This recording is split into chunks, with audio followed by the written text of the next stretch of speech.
What else is out there when we talk blue carbon? There's of course a lot of discussion around the use of seaweed when we talk about sustainable energy sources. I've just been at a recent Nordic blue carbon science event where the scientists discussed the role of kelp forests, for example, in actually being a conduit to bringing down or really sequestering some of the carbon down to the seabed. And I think that is still some very interesting discussions to have, how that can be incentivized through various mechanisms. And then I think a last point, because I'm sure the question will come, is around whale and fish carbon. I think that to me is certainly something that is very difficult in terms of the carbon accounting per se, as we know it under this convention.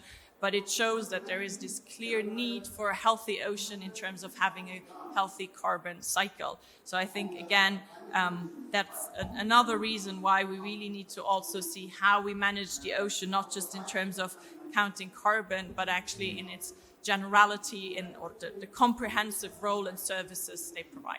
There is around 4 to 10 times more carbon stored per area than we know from terrestrial forests, and primarily in the soil. What I've learned from the science is that keeping them intact and protecting them has much more value in terms of carbon than restoring them. That doesn't mean, of course, again, restoration is a good activity for those areas where they have been lost.